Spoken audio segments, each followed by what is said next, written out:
200 दिन पूरे हो गए हैं किसान आंदोलन को। पहले भी 13 महीने चला था। जो मांगे सरकार ने बोला था कि मान ली जाएंगी, वो अभी तक पूरी नहीं हुई है। इसलिए आज फिर से ये लोग बैठे हैं। 200 दिन पूरे हो गए आज भी। दुख होता है देख के।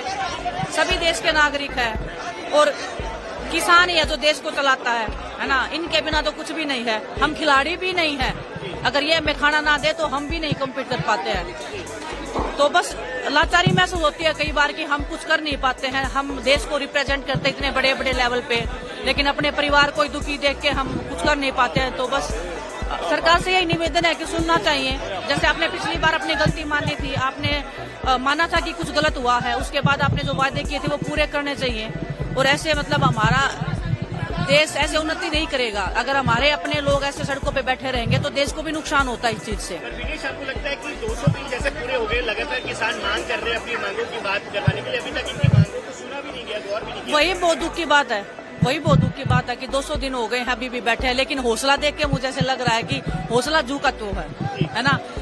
जब लंबा कोई आंदोलन चलता है तो लोगों में एक उम्मीद टूटने लग जाती है। क्योंकि हम खुद ऐसे निकले, जब हम दिल्ली में बैठे थे तो हमारे भी हौसले ऐसे होते था कि पता नहीं कब मानेंगे, है ना। लेकिन हौसला देख के ऐसे लग रहा है कि आज पहला ही दिन है।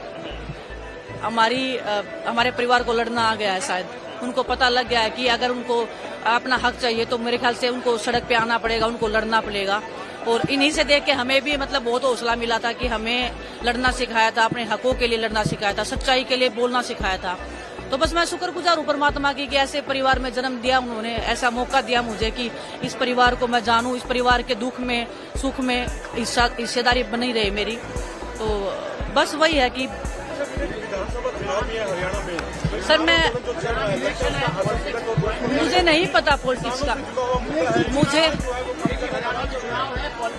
मुझे पॉलिटिक्स का इतना नॉलेज नहीं है, सच्चाई बता रही हूँ। कभी इतना इसमें डीप में गई नहीं हूँ। आप खेलों की पूछोगे तो मैं बता सकती हूँ। लेकिन हर जगह पे किसान है ना। वो अगर नाराज है तो आपको वो खिलाड़ियों पे भी नुकसान होता है। अगर वो हमें खाना नहीं देंगे, मैं वही बोल रही हूँ, अगर वो हमें खाना नहीं देंगे तो हम कैसे कॉम्पीट करेंगे। लेकिन वो इतने निर्दयी नहीं है, ये खाना देते हैं पूरे देश को। इतना सब होने के बाद भी ये लोग खुले दिल से पूरे देश को आज भी अनाज दे रहे हैं। ये चाहे तो सब कुछ बंद कर सकते हैं देश का, लेकिन बड़ा दिल है इनका बहुत ज्यादा। और सरकार को भी बड़ा दिल दिखाना चाहिए इस मामले में।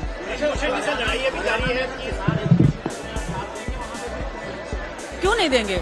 मैं खुद, मेरी माँ ने खुद किसान मतलब खेत में काम, मैंने खुद खेत में काम किया है।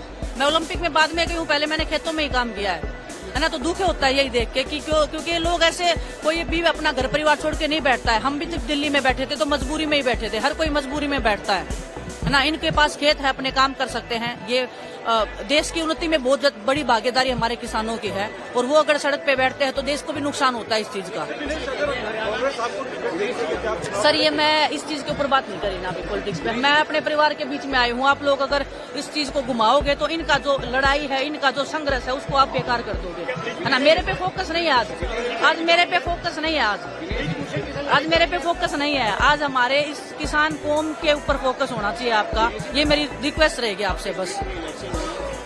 मैं पूरे देश की हूँ सर, मैं पूरे देश की हूँ। मैं खिलाड़ी हूँ, मैं एक भारत देश की नागरिक हूँ। किस स्टेट में इलेक्शन है उससे मेरा कोई मतलब नहीं रहता है कभी भी। मेरे को बस एक ही पता है कि मेरा देश का नुकसान हो रहा है। मेरे देश के जो किसान है वो परेशान है, उनकी समस्याओं का हल होना चाहिए। और सरकार की फर्स्ट प्रायोरिटी ये होनी चाहिए कि इनका हल होना चाहिए। आपका ओलंपिक्स में जो आप डिस्क्वालीफाई हुए, उसको लेकर ये आरोप लगाए गए केंद्र सरकार के। सर मैं आपको यही बोल रही हूँ। आज अगर आप हमारे इस किसान कौम का अगर संघर्ष अगर आप दिखा सकते हो तो उसके ऊपर ज्यादा फोकस होना चाहिए। मैं अपने पे नहीं लेके जाना चाहती। मेरा जिस दिन बात होगा मैं आपको बुलाऊंगी, बात करूंगी। लेकिन ये आप उस चीज को अगर दूसरी तरीके में हम लेके जाएंगे तो इनका संघर्ष बेकार हो जाएगा, है ना। तो आप सब आ रहे हो यहाँ पे, आप लोग इनको कवर कर रहे हो, मेरे लिए बहुत बड़ी खुशी की बात है कि आप लोग साथ दे रहे हो।